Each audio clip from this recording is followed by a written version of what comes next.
Sens de la hiérarchie militaire, les nouveaux promus au grade d'officiers généraux s'installent face au chef suprême des forces armées nationales, le capitaine Ibrahim Traoré. C'est un moment d'une rare solennité. Comme pour rappeler le devoir de l'officier général, c'est au pied du drapeau national que le tout premier d'une série de 3 est appelé à recevoir ses attributs. Général de division Sandialo, présent. Je vous remets les insignes de votre grade. C'est le capitaine Ibrahim Traoré, commandant en chef des forces armées nationales, qui lui porte les épaulettes de son nouveau grade. Puis, le général de brigade Théophile Nkema. Général de brigade Théophile. Je vous remets les insignes de votre grade.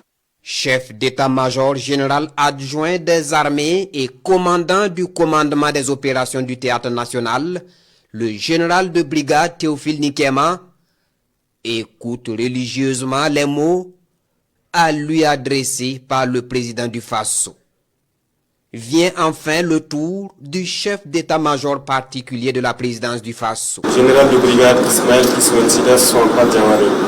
Je vous remets les insignes de votre grade. Le général de brigade Ismaël Kiswensida Swampa Diawari ajuste fièrement son béret étoilé. Plus qu'un appel à davantage de responsabilité, de sagesse et d'abnégation, cette série de remises officielles d'attributs d'officiers généraux est un rappel au devoir de patriotisme et au sens du sacrifice. Le grade de général ne se résume ni aux étoiles que l'on porte sur les épaules, ni aux honneurs qui les accompagnent. Il est avant tout un engagement renouvelé envers la patrie, un serment silencieux de conduire les hommes avec courage. Cette élévation revêt une signification toute particulière. Le peuple burkinabé attend de nous un leadership exemplaire, une vision stratégique et une détermination sans faille pour conduire les fans vers la victoire. Je pense à nos frères d'armes tombés ou blessés sur le champ d'honneur en défendant l'intégrité de notre territoire et la sécurité de nos populations. Cette promotion leur appartient autant qu'à moi. Les défis sécuritaires auxquels notre nation fait face exigent engagement constant, patriotisme et cohésion sans faille entre tous les échelons de la hiérarchie. C'est donc l'occasion pour moi de renouveler devant vous mon serment de fidélité à la nation et aux institutions de la République. Ma première conviction est que le Burkina Faso remportera cette guerre. Parce que notre peuple refuse la résignation. Parce que nos forces combattantes écrivent chaque jour des pages de bravoure. Parce qu'une nation qui défend sa souveraineté avec foi, courage et unité finit toujours par triompher.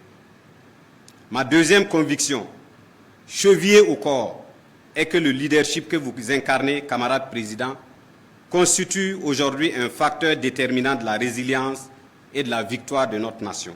Je suis prêt, camarade président, prêt à assumer toutes les charges de ce nouveau grade, prêt à servir avec humilité, prêt à servir avec détermination. J'ai déjà les manches retroussées, le cerveau en éveil et la volonté inébranlable pour traduire en actes les orientations et directives que vous voudrez bien me confier, au seul service du Burkina Faso. Que Dieu m'en donne les forces. La patrie ou la mort, nous vaincrons. Au-delà de la symbolique, cette journée réaffirme l'engagement absolu de la hiérarchie militaire. Loyaux, efficaces et déterminés, les 3 nouveaux officiers généraux s'engagent à faire bloc derrière le capitaine du bateau Burkina pour mener le peuple burkinabé à la victoire et à la restauration de l'intégrité du territoire national.